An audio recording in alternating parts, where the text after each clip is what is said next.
for a minute. Yeah, I was like, and then I was like, oh my God, this is really happening. And before I knew it was over. It was sad. This is crazy. This is so nuts. I'm Letitia Ferrer. And I'm Chris Alexander. And this is Totality Talks, the solar eclipse It podcast. just took my breath away, the whole thing. It's really cool that you can see the corona and you see the sun kind of spewing out from behind the moon. It literally took our breath away.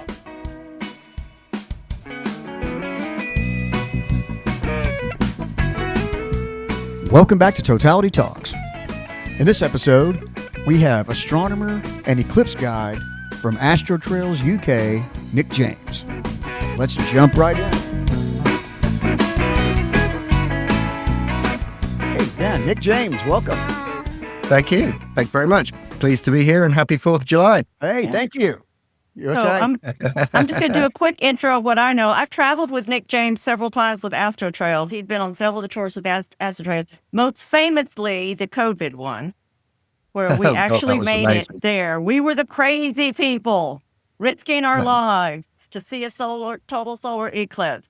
So Nick was part of the group that made that happen, for which I am forever grateful, because I still have my streak of every eclipse since 1998.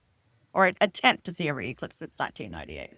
That was an incredible eclipse. I remember that, traveling around doing COVID tests, worrying that if anything turned out positive, you'd end up being stuck in Argentina for 6 months or something. But it was fantastic. Not really. It was really nice. Where we were, it was really good. But that was really AstroTrails really doing an amazing job of getting us in. So can you tell us a little bit of how they managed that? Because that was a lot of, they were talking to the State Department, they were talking to Argentina. Yeah, so there was a lot of backroom deals going on there. I mean, it started off as just a normal eclipse trip, so hundreds and hundreds of people on it. Then it got to the point when COVID started, because the eclipse was in December 2020, and so that, COVID started around March, didn't it, in 2020. So basically, it went through a period when it looked like we weren't going to be able to travel. But Brian and Julie, who are the heads of AstroTrails, just don't give up. And they had contacts with various people on the ground through their local agents. And we managed to get a license. And I think there were only 2 of these issued for us to go in as an educational trip. It was very educational. And we went in, and it was just an amazing experience, because from my point of view, we left UK when COVID was just really flaring up again. So there were lockdowns here. I remember flying out of Heathrow, which is one of the busiest airports in the world. And we were the only group. There was like about 20 or 30 of us in Terminal 5 Heathrow, and that was it.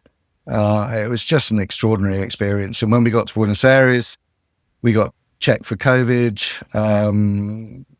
At that point, if any of us had turned out to be positive, we'd have all been, we wouldn't have been turned back. We'd have been stuck in BA for a while. Luckily, we weren't. We went on, and we went to Bariloche, which is an absolutely gorgeous place, and then saw the eclipse from this ranch. I remember it being very, very windy. It was a horse farm. It was a horse farm. And the most windless spot was the horse-paddock. That's right. Yeah. So they moved us to the horse-paddock, where the horses had been for quite a while. So it was a typical horse-paddock with lots of horsey stuff in it. During the eclipse, the horses had been shooed out of the paddock, where they came in afterwards, and the locals had put out some hay bales for us to sit on. And of course, the horses just came in and started eating them. So there's great pictures of people with telescopes and cameras and stuff sitting on hay bales with horses coming and eating the hay bales. But it was, that was an amazing eclipse, and we were so lucky. And it really was down to the organization of AstroTrails to actually get us in there. But it was probably, of all the eclipses I've seen, in terms of not how spectacular the eclipse was, but just how incredible the journey was, that would be at top of the list. It was, and that's what Chris and I met on that trip. That was the first time, because we were the crazy people. But what I found fascinating by that whole story that I'd heard is that The reason we were able to go is that they already had a procedure for groups traveling for football to Argentina to play football, because they're not going to give up their football. And so they had like the quarantine process. Everybody stayed together. They all stay in a hotel. All the kind of quarantine procedures, that's what we followed going in. I hadn't heard that story, but I know we did travel around in a bubble, basically, didn't we? Yeah. We traveled around in a bus. We weren't really allowed, although actually when we got to Bariloche, we were allowed, we just went out. And I can remember calling home from Bariloche when everyone at home was locked down, not allowed to leave the house. And there I was in a bar in Bariloche with hundreds of people drinking beer. I mean, it really was quite an amazing trip, that one.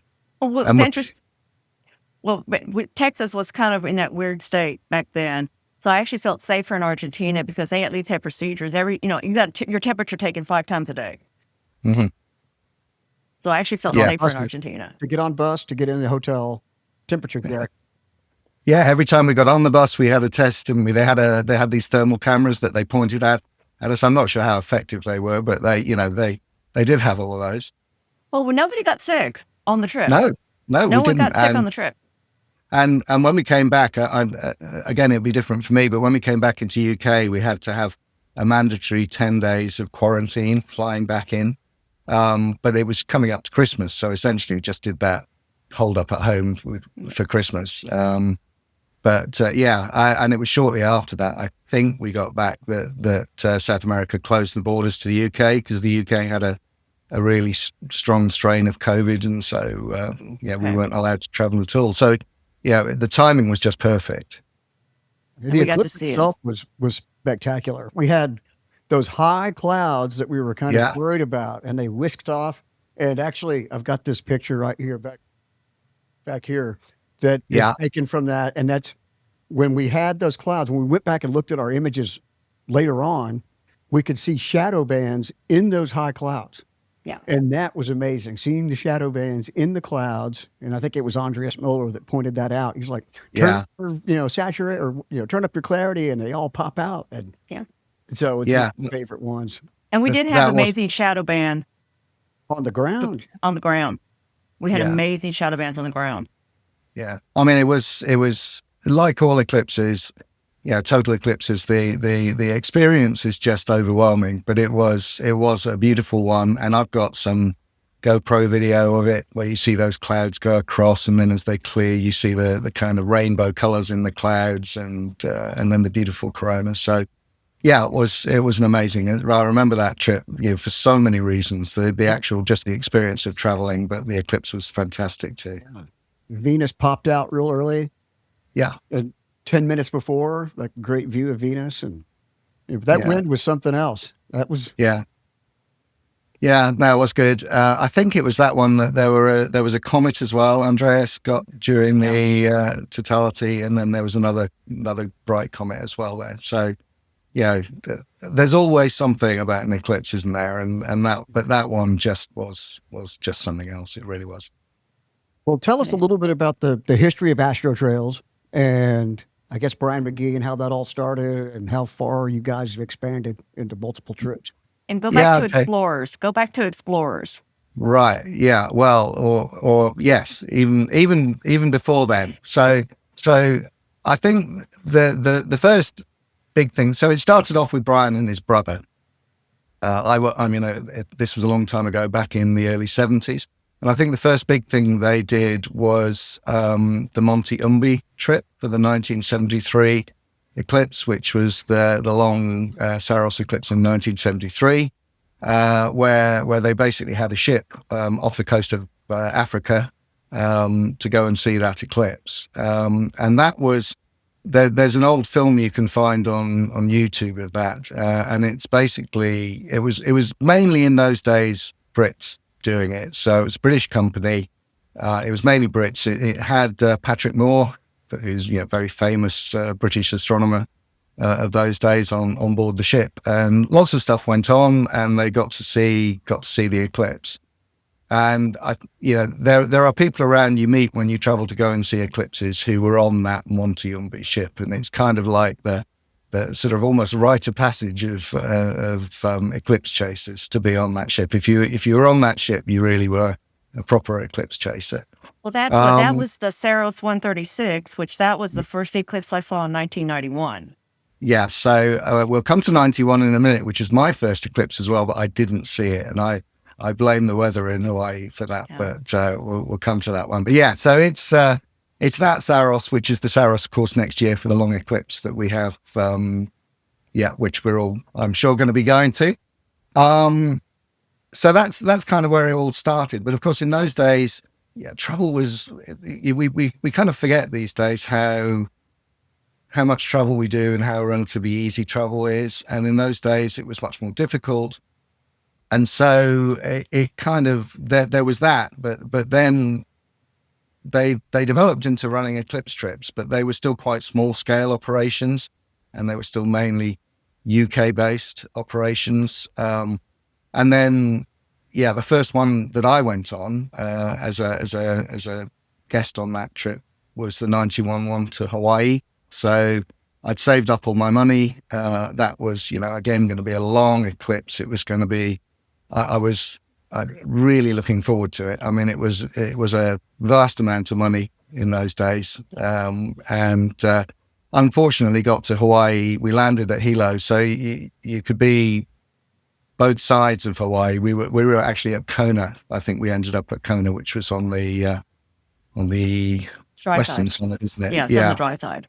Yeah, it's on the side that Sky and Telescope said was the optimum side to view the eclipse. But unfortunately, we didn't see it because there was a lot of cloud, both coming up to eclipse day and on eclipse day.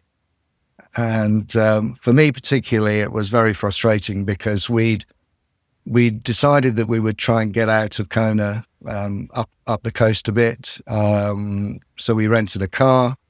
We drove up the coast and we didn't see it. We got back to the hotel where a few people had stayed and they'd seen the eclipse miraculously through a hole in the cloud. And this was my first attempt to see a total eclipse. So you can imagine I was a little bit, disappointed. Yeah. But that was the first trip I went on with explorers for eclipses. And then I've been traveling on them both as guests on or as running some of the tours ever since then, and things have expanded massively. So even back in the Hawaii days, it was quite a big thing because they had multiple sites there. They had sites in Hawaii, they had sites in Baja, so they were starting to run really big programs. With Brian, and Brian is, if you've ever met Brian, he's an amazing character. I've seen him in the middle of the Libyan desert negotiating with people who've got, AK-47s and he won't back down. He's a guy, if you're traveling anywhere and you're in some kind of place in the world where you need somebody who's going to do that, he's your man. So he's run it pretty much since then. He now shares it with Julie, who has got a similar kind of attitude and is again very, very good at negotiating with people, and particularly for the eclipse that's coming up in Egypt. She's an Egyptologist as well, so she knows how to do. Yeah, she knows how to deal with people in Egypt and how to get the best out of them. So yeah, and it's just really expanded now. So originally in the early days, it was real eclipse geeks you'd get on these eclipse trips. Now it's people who are doing it as part of one of their 100 things to do kind of list. And there's a whole range of people, but the traveling is still great fun because you generally, and you tend to go to places you wouldn't otherwise go to. We've been to all sorts of places, been to African countries. We met the president of Uganda once on one of the trips. We've been to Libya and places you wouldn't go these days. But and that's what eclipse chasing does. It gives you the opportunity to go to places you wouldn't otherwise go.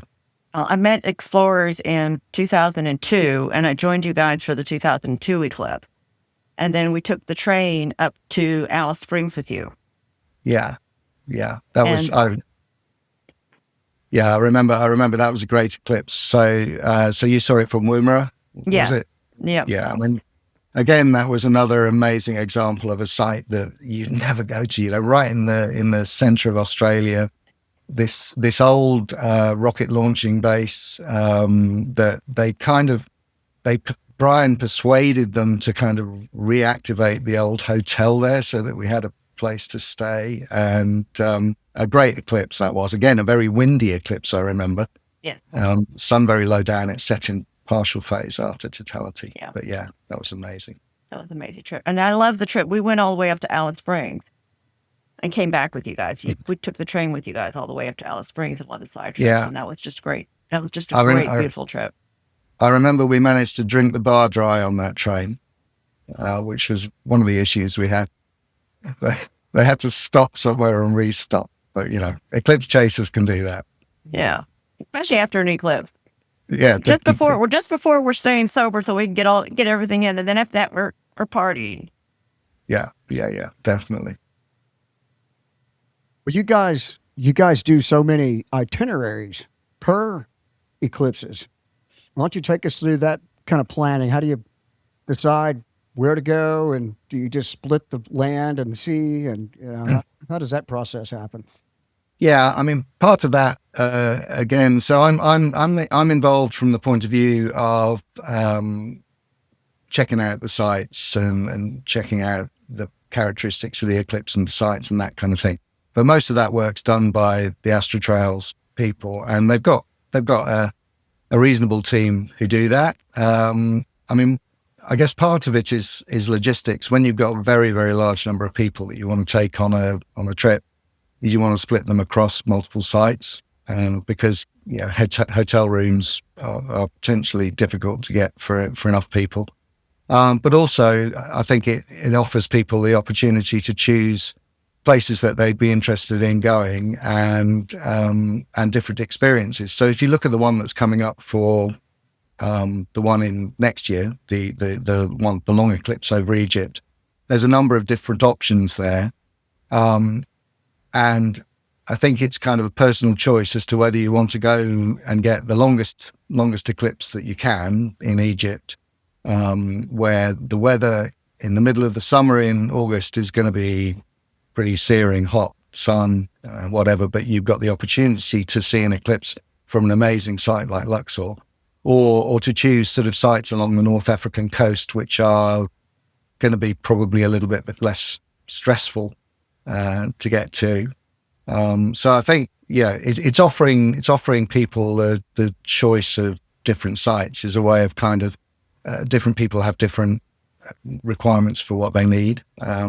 It does mean, though, that the amount of work involved just becomes huge. And one of the things that amazes me about AstroTrails is they managed to keep on top of all this. I mean, I know both Brian and Julie very well, and I know how stressful it can be. And particularly, we all know that with eclipses that you can have agreements with people for hotels and other facilities that can mysteriously disappear when those people realize they can make more money in other ways. And so one of the advantages of having traveling with a company rather than traveling solo is that the company will have contracts in place and that kind of thing, which makes it more difficult for people to do that, but it still happens.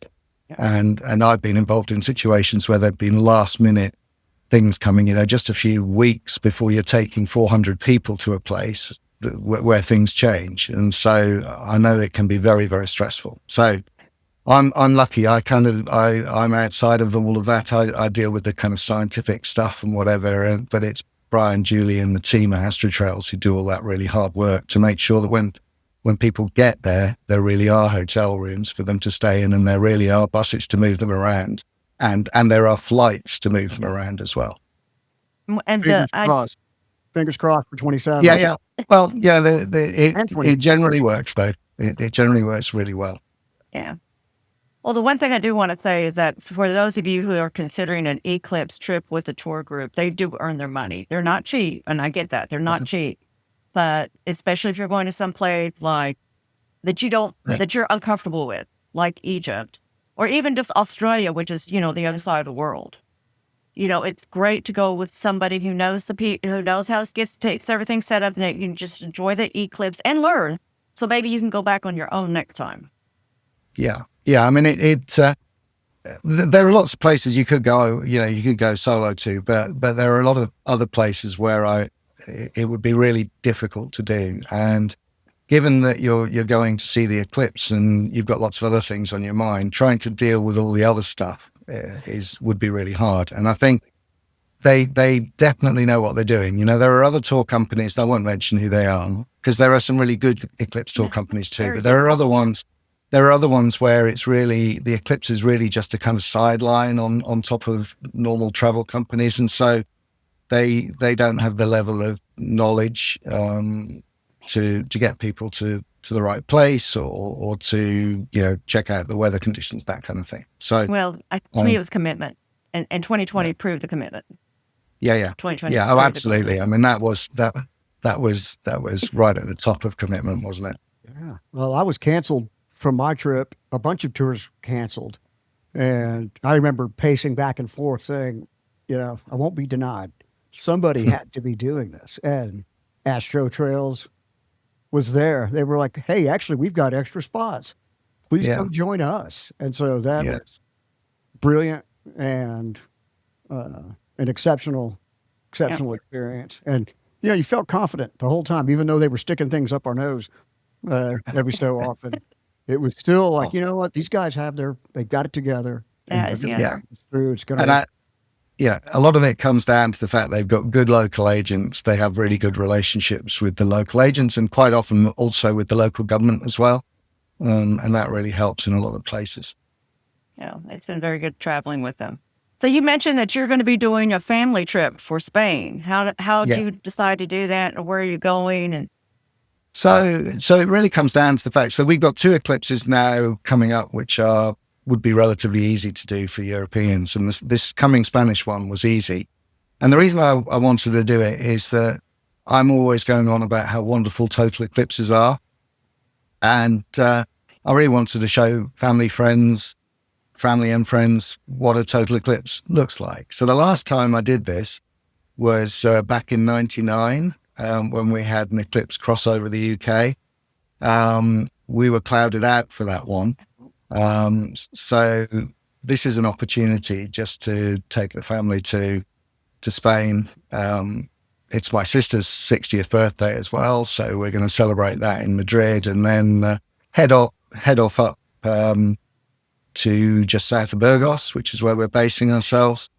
And we got a kind of big van to carry everyone around and a nice Airbnb to stay in. And so I'm hoping I'll meet up with some of my friends from AstroTrails. I'm in Madrid beforehand, and we're not far from one of the AstroTrails sites as well. But yeah, I just decided to just have a kind of year out, do that because it was easy to do. Prior to coming into a fairly busy period after that with the eclipse, North Africa eclipse, and then the Australia one. This was an ideal opportunity to do this, and hopefully it'll be clear. We'll get to see it, and everyone will know why it is I keep going on about how wonderful these total eclipses are. Well, if you're in Texas 2 years ago, and 2 years ago, and most of my family came with me for that one. And so now a lot of them are coming with me for the second take on this one. Yeah. And one sister who didn't see it then is coming on this trip with me. So that's they good. are. Go ahead. They are addictive, aren't they? I mean, my brother-in-law came with me to the Australia one in 2012 when we saw it from just north of Cairns. And so he knows what they're like. They're just really addictive things. And I think for most people who see them, once they see them, they want to see another. Yep. At least once in their lifetime. And then there's the crazy ones like Chris and I that want to see every single one on the face of the planet. Yeah. Well, we had a great experience, all 3 of us together within about 20 feet of each other in 2023 at Exmouth. Mm-hmm. And although it was brief, it was quite spectacular. Yes. And you've had some great videos. Seems like you've gotten that that method down. Tell us a little bit about your videoing and imaging. Yeah. So thanks, Chris, for that. I mean, I'm really pleased with the video we got there from Exmouth. I mean, it was a gorgeous eclipse. It was a very short eclipse. So that meant that we actually got to see prominences all the way around. But it was beautiful. And I always say to people, because I know there are some people who are just amazing photographers, and you mentioned Andreas earlier. He's an example of that. But for me, I don't want all the hassle of doing kind of still photography. So I've always done video. And the technology of video has advanced so much now that most cameras, so mirrorless cameras, can do really high quality 4K video. And from my perspective, I think video gives you a much better impression of what an eclipse is like than stills do. Because you've got the audio there as well, and people whooping and cheering in the background, and you've got the video. And because the technology has now come along, you can get sort of similar resolution with video that you can with stills now. And to me, it's just much easier to do. You can set it running. You don't need to fiddle with things during the eclipse, and you get a really nice record out of it. And the Australian one, I had a Sony A7S camera, which is a very nice mirrorless camera that shoots video on the back of a refractor, and it's got a high dynamic range mode. So one of the problems with video always used to be, because of the brightness difference between the prominences and the inner corona and outer corona, you had to choose one or the other, whereas now, with these high dynamic range cameras, you can actually set it to pick up a lot of features at the same time. And that's what I did with the Sony camera. And then I also just had a GoPro sitting on a little tripod behind. So you get a mixture of wide angle and narrow angle. And I think that gives, the best impression of the eclipse. So to me, video is much easier to do, and actually I think produces output which is almost as good as stills now. And this eclipse, I like it because you can pull stills off of it that are very high quality. You can. So with modern 4K video, you can pull stills almost as good as you could get off a normal camera. And of course, you're shooting at 25 or 30 frames a second.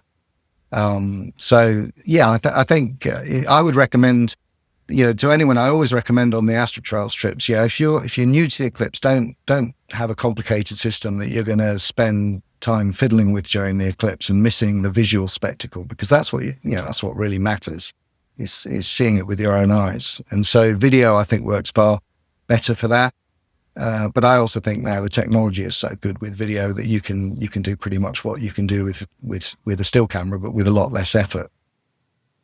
For the coming eclipse, I've actually got a new thing I'm doing as well. So I've always shot video, but you can now buy cameras which are sensitive to polarization. So in parallel with the video camera that I'm running, I've got a small camera which is going to be looking at polarization in the corona. So that'll be an interesting new thing for me.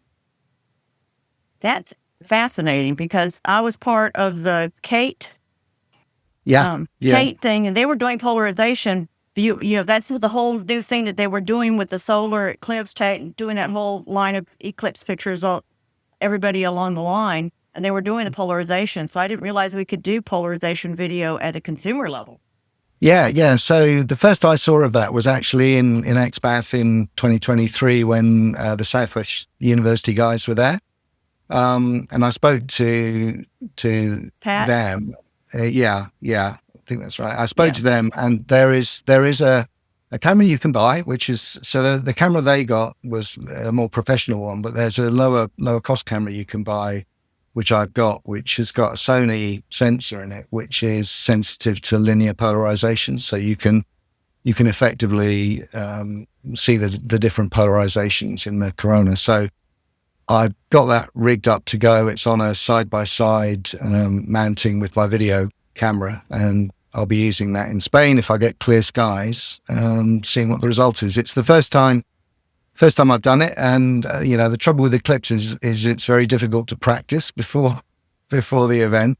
So I've got what I think is the right exposure, and but it'll just run, and I'll see what I'll get, and hopefully it'll be a good practice for next year when we've got a much longer eclipse. Hope so. I hope so, because I have a funny feeling I'm going to be telling my husband about this, and we'll be having one of those for the 27th. Well, I can tell you, I can tell you what the camera number is if you want to buy one. Yeah, all right. We can talk about it later. See which one it is, because I don't want him doing anything else now. Right now, he's got the setup over here in the dining room right now, and getting everything all together, lined up, what he needs to take, and everything else. We're not messing with that. Yeah, but maybe next year. Yeah. How do you try to practice that? Full moon? Is that even remote? Yeah. So it's a good point, actually. So I do use full moon to get the exposure because the inner corona is about the same brightness as the full moon. So I've used that to kind of work out pretty much what exposure to use.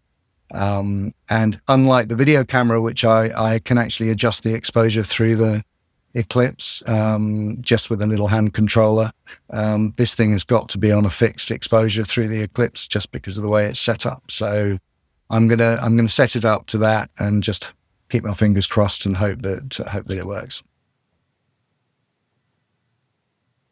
You have you've led some dark sky evening viewings. I'm curious if you've got anything planned for the meteor shower coming up after the totality of that knowledge. So again, because I'm with a family, not on AstroTrails this time, but yeah, sure, we will no doubt be having probably a meteor shower barbecue or something in the evening of the 12th, because it's the peak of the Perseids, which is the second best meteor shower of the year, so a really good meteor shower. And of course, it being the day of the total eclipse, it's new moon, so the sky will be nice and dark. So yeah, I'm sure a lot of people will be doing that the night after the eclipse. Yeah, I'm looking forward to if I can stay up that late. But by that time, I should be staying hours adapted and staying up till all hours of the night, being able to stay up for it. Yeah.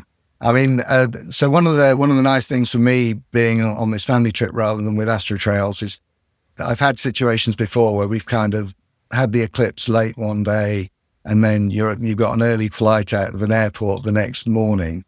In this case, I don't have that, so I've got the opportunity to just relax in the evening, which is going to be nice. Yeah, well, we're taking the train out the next day, and I'm probably going to book it, check out late as late as possible, and then take the train into Barcelona. Yeah, that's a great place. Yeah. And we're going to actually see it from Daroca, near Daroca, between Saragossa and Torreón. There's pretty good sight line of the horizon without the mountains in the way. And I was successful 2 out of 3 times seeing the horizon somewhere along that path. So I'm trying to, it's kind of more towards the Torreón airport. Torreón airport all the way to Saragossa. It's got pretty good sight lines. That's good. I mean, we all have to keep fingers crossed for the weather because it's low down in the evening, and particularly where I am, there's quite often thunderstorms in the evening. So it's going to be a bit probably bit stressful possibly. But I like low down eclipses. The visually, I think Totality when it's near the horizon is much more spectacular than when it's high in the sky. And I've seen a few where the sun's been low down at Totality and the visual view is really striking. So I'm hoping for that. So the 2010 one, I was in Argentina, in Patagonia, and that one was a very low one, just above the horizon of the mountains.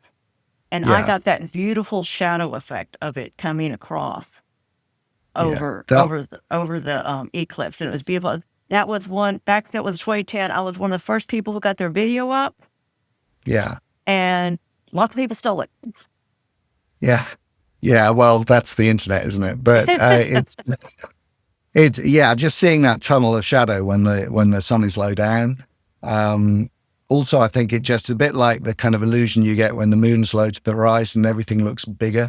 So in 2019 in Chile, we had it above the Andes and it was just gorgeous. And in 2015, I was on Svalbard when it was again low down and just an amazing view. So I think when you've got a low eclipse, you've got to worry about clouds, distant clouds. But if it is clear, it's a really spectacular experience. Yeah. This time, we're not really going to have any place to run since it's so low on the horizon. Like getting in a car and driving is really not going to help you. I've got that track between Zaragoza and Torreón. There's like 250 kilometers that I can run across the freeway or the farm to market road.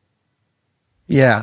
Yeah, I think it is, again, it's going to be a matter of looking at the weather on the day, because you may find that the clouds are going to be distant, but you can move around them almost. And so we're certainly going to be keeping an eye on the weather. Yeah. But, ultimately a thing about watching eclipses is you can try as hard as you possibly can, but in the end, all it takes is one cloud in the wrong place at the wrong time. Yeah.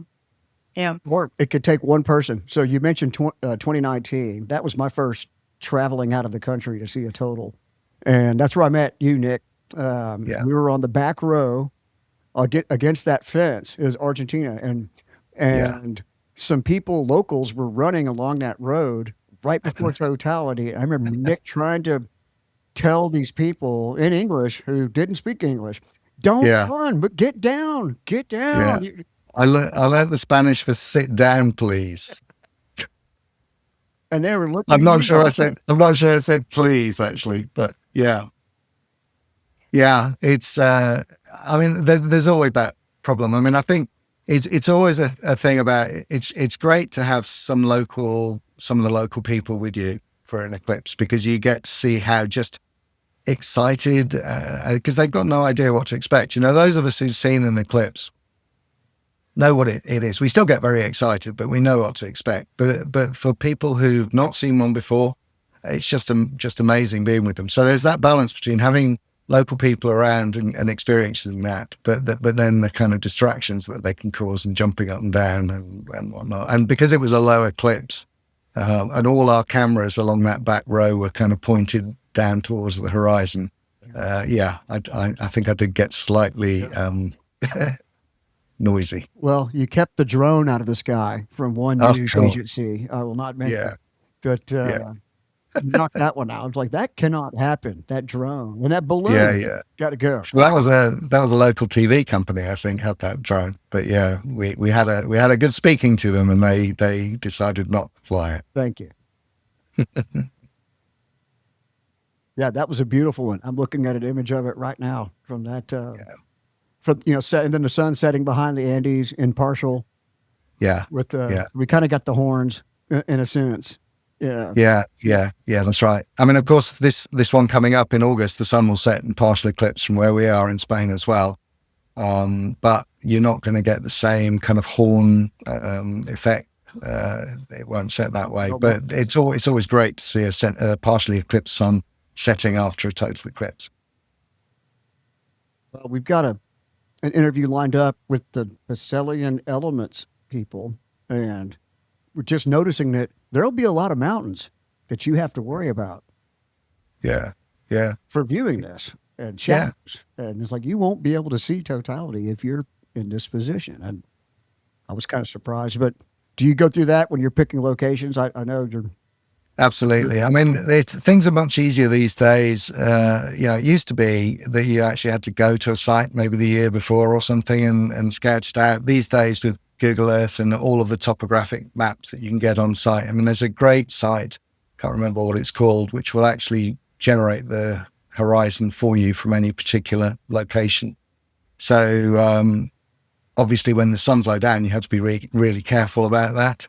But there are ways of doing it now using tools on the internet, which are, you can give you a really high confidence. Because the worst thing would be setting up all your stuff and then the sun set behind a mountain just before Totality came along.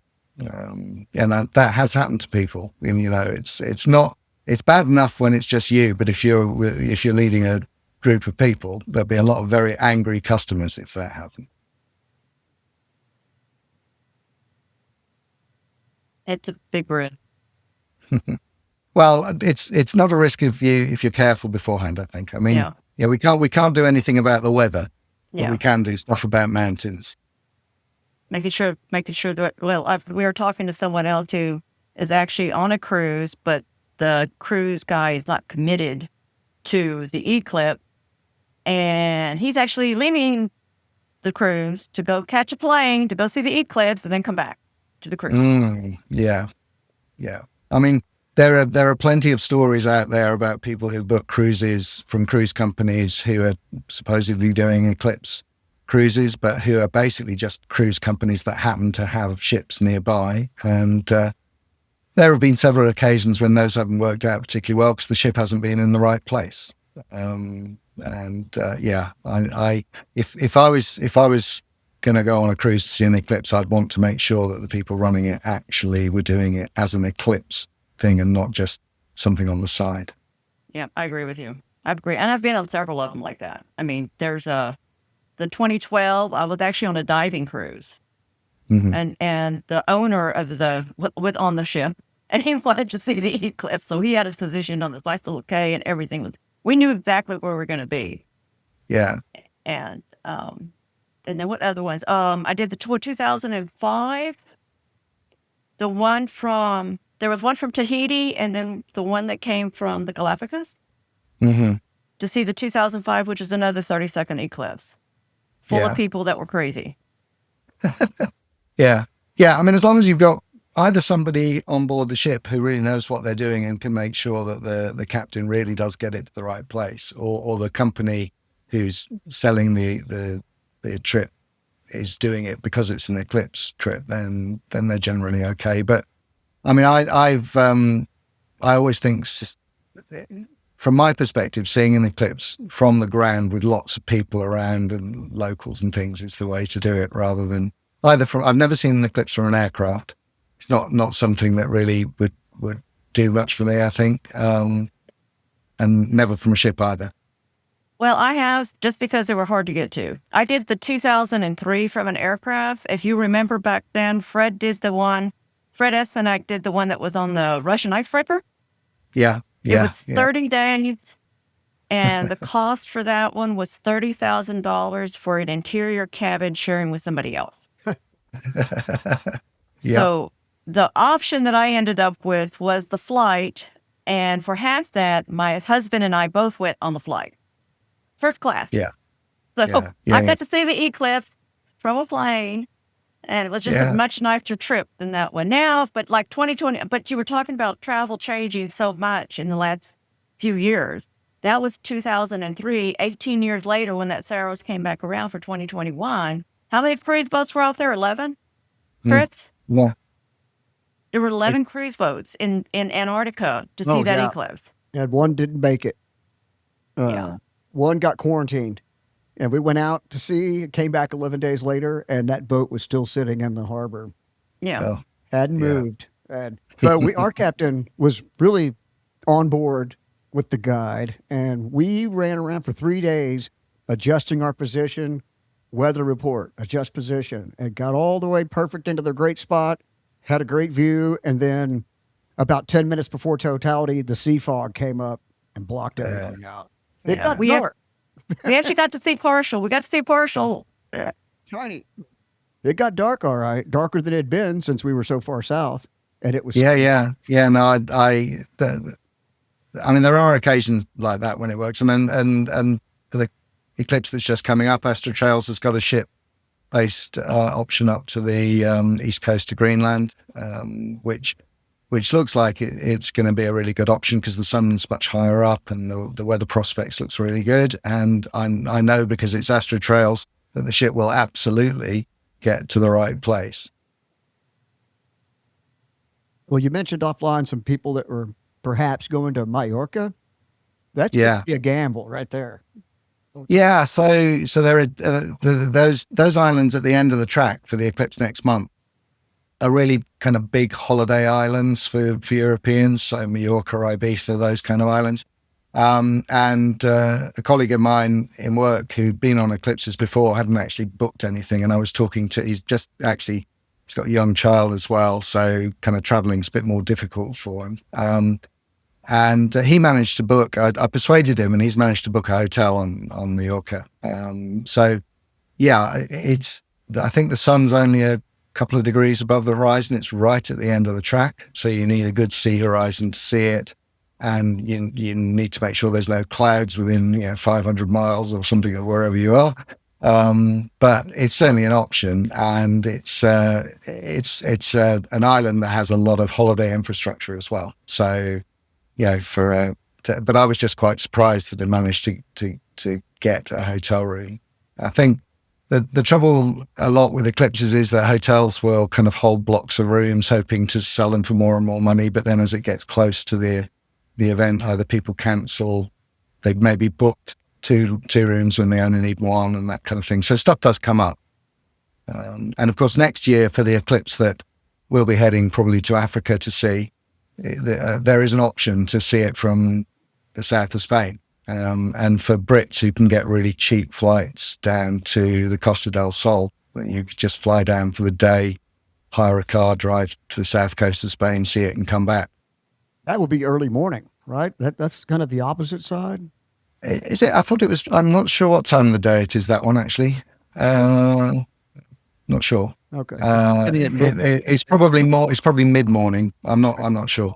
But yeah. Well, you'd mentioned less stressful to get that for that Egypt experience, and I went through and I was set up for the Siwa Oasis, and then I thought, well, we're going to be on a 4-wheeler or 4x4 driving out to the west in the middle of nowhere, and it seems less stressful for me to be on a little one of those little Nile River cruise boats, sitting there waiting for it at Luxor. So I switched mine over to the AstroTrails Cruise One tour, and it seems like we could kind of sit there for a while and wait on it to come to us. And Yeah, that's what I'm doing. Yeah. Seems less stressful. Yeah, I mean it's going to be a really big event, that one. Egypt is Egypt, and it's a fascinating country to go to. And as I said earlier, Julie, who's now kind of half running AstroTrails, is an Egyptologist, so she knows all about how Egypt works and everything. So all the organisation is going to be very good, as it would normally be with AstroTrails. It's just going to be very hot, and the sun's going to be very high in the sky. But it's an amazing opportunity to see a very long eclipse from an extraordinary place. I'm really looking forward to that one. That'll be my third eclipse of the 136 Saros. Right. So I've not been very lucky with that Saros. So I said that I didn't actually get to see the Hawaii one in 91. And then the following one was the Shanghai one in 2009, wasn't it? I think that's right for that Saros. Yeah, I think so. Yeah. So we woke up in the morning of that 2009 eclipse, and it was thick cloud and raining. We drove out of Shanghai and managed to see the eclipse, but through thick clouds. Okay. So yeah, not been very lucky with this Saros. So Third time's sorry the to hear charm. that. Third time's the charm. Absolutely. Third time's the charm. Yeah. This time, this time the weather must. I mean, it's high up. The weather's going to be clear. If it doesn't, it'll be miraculous that there was actually clouds and coverage at that place at that time. That's true. Yeah, you're right, Chris. So I think, third time lucky with this one. I think I will finally get to see one of the Saros eclipses in a clear sky after, nearly 40 years. Yeah. Fantastic. Well, I'm looking forward to it. Let's see. Let's talk about some other wonderful experiences. So what did you do for 21? 21. Which one was 21? That was the 21 one for Antarctica. That was Antarctica. Oh, yeah, I skipped that one. Okay. So there were basically, the AstroTrails did run a ship down there, and I was kind of half thinking it would be nice to go on it, but the weather prospects were not that brilliant, and I'm not very good on ships. And in fact, I remember one of my friends who was on that trip sending me a picture of the swimming pool on the ship when they were in fairly rough seas, and the swimming pool with like a kind of tidal wave slopping around. So I didn't get to see that one. Okay, that was my husband too. My husband didn't go on that trip either because he was like, no, I'm not crossing I'm not crossing the Magellan Straits in a ship. The Yeah, Great yeah. Passage. It was a rite of passage, all right. Yeah, I bet it was. I mean, I'm okay on a kind of Thames River cruise or something like that, but I don't like open ocean ship, The Nile, and particularly there. yeah, Yeah. the Nile's quite calm. It will be calm, yeah. Just don't fall in. This stuff. So, do you have any? Have you scouted out 28 yet in Australia? Have you gone through there and checked out sites, or do you have an idea? So yeah, AstroTrails have got a really cool site for 28. So the 28 eclipse crosses right over Sydney, of course.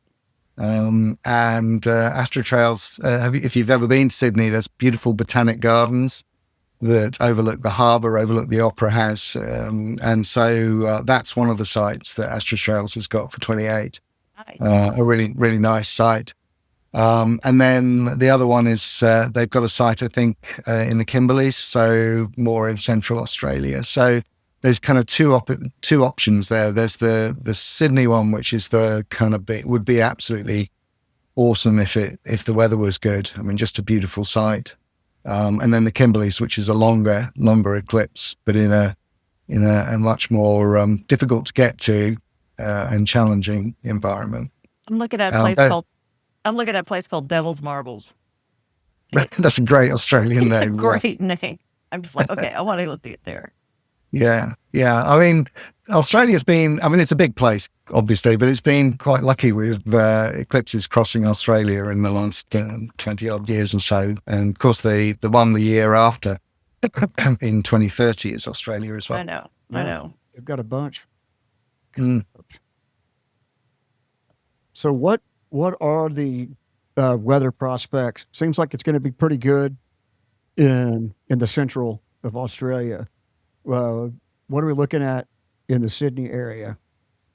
Not as good, not as good, but yeah, not too bad either. So I think it's a southern winter, isn't it? It's the 2028 is in July, I think. Yeah. So it's kind of southern winter, and the weather in Sydney is generally pretty good. So I think it's always with these things a choice. You know, if you wanted certainty or near certainty of see it, go for the Kimberleys one. If you want more of a kind of experience, I think the Sydney one. And Sydney's a wonderful city, isn't it? I mean, it's just a great place to visit. Yeah. Yeah, it's beautiful. Yeah. Didn't we all pass through there on the way? Or you probably went just straight to Perth from the UK. I'm curious because I flew. I was on a direct flight from London to Perth, which is 18 hours on a whatever it was, 787, I think, or something like that. It was a long flight, but yeah, we where I was, I just flew direct from London to Perth. Yeah, because we flew west from LA. So Yeah. flat earthers, eat your heart out. We all met. Yeah, indeed. I guess there aren't many of those in the eclipse community, though. No, I don't think so. It would be the pie in the sky people, right? Yeah.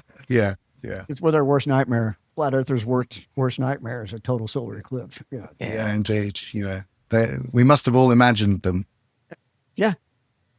What is your success rate? Because I know you mentioned the fact that 136 is a bad scenario for you, but what's your normal success rate for all the other ones? How many have you gone for, and how many have you seen?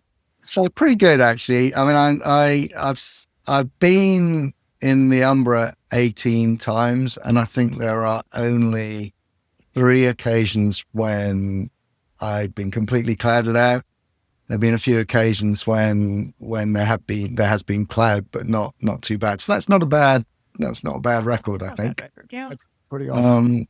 So yeah, the 3 really bad ones were the Hawaii in 91, UK, not surprisingly, in 99, and the Shanghai one, which we did see, but through very thick cloud.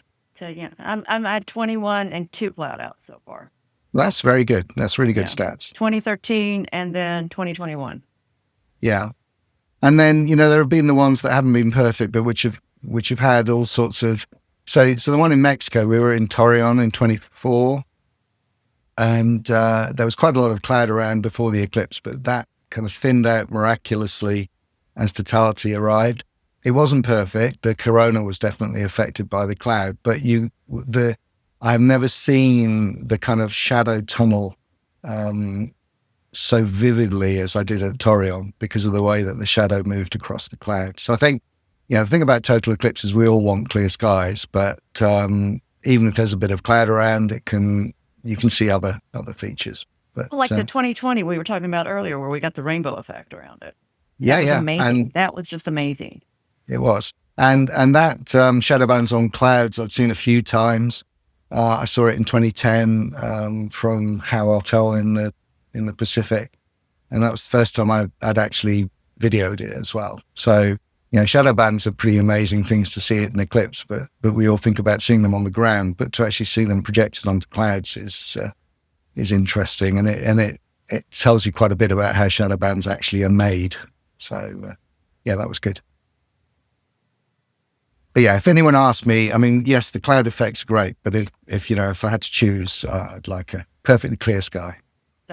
Like 2023, that was a perfectly clear sky. Yeah, it was. Even if it was a short eclipse, I mean, it was spectacular just because of, I think it was such a tight eclipse. Yeah, I think that's it. Short eclipses have a thing all of their own, don't they? Where maybe 30, 40 seconds, but you're seeing all of the prominences, you're seeing all of the inner corona all at once. The long eclipses, not that I've actually seen one yet, but I will next year. You will. Yeah. They're different. They give you time to take in the corona, give you time for your eyes to dark adapt. I've seen some pretty long ones, 5 minutes, that kind of thing, but not 6 minute plus. Yeah.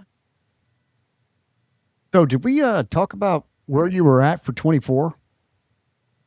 Yeah. So we went to, AstroTrails to 24 had two sites. One of them was in Mexico at Torreón, and the other one was in Texas. And again, we do lots of effort to work out where the best sites are based on the weather. Jay's weather reports are always really useful for working out optimum sites, but that's climate, not weather. And on the day, weather can always do its thing. And both the Mexico site and the Texas site had quite a lot of clouds. But where we were in Torreón, the clouds were really thick up until about 10 minutes before totality. And then just sort of almost miraculously, the clouds thinned out, and we actually got to see it. And the frustration from a video or imager point of view is that because there was so much cloud before totality, it didn't really have enough time to get the camera focused and set up. So in the last 10 minutes before totality, I was doing things I would never recommend to people, like staring up through the lens without a filter on it to try and get the thing lined up and that sort of thing. So don't do that at home. But managed to do it, managed to get the focus pretty good, and actually managed to get a fairly decent video from that one. But it was very stressful. And those people who know me know that I can get very kind of stressed when the weather is not good prior to an eclipse. I've said this. So in next month when I'm in Spain with my family, I said, be careful, don't, I might go rather quiet before an eclipse getting the stuff set up. So just leave me alone. Don't talk. Don't touch. Yeah. Watch your feet. Yeah. Don't kick the tripods. Don't kick the tripod. Stay 6 feet away. Yeah. Yeah, for my little tour group, I basically set up a practice. We're going to go to the site. My husband's going to do, I have a couple of people that are really into photography. They're going to go ahead and practice. Other people may or may not join us. So we'll see how that's going to go. And then on the 12th, of course, it'll be a sunset eclipse. Yeah. I mean, if it goes well, it'll be a sunset eclipse followed by a barbecue and some glasses of wine and then the Perseid meteors. Perfect day. Yeah, perfect day. Perfect day. That's what we're hoping for. It's a perfect day. Yeah. Perfect evening. Yeah. Well, this has been fun. Glad to be on the podcast. So really happy. And so we probably won't meet up for this one, but we may well do for the next one in Egypt. Yeah. In Egypt, we'll meet up, I'm sure. Yeah.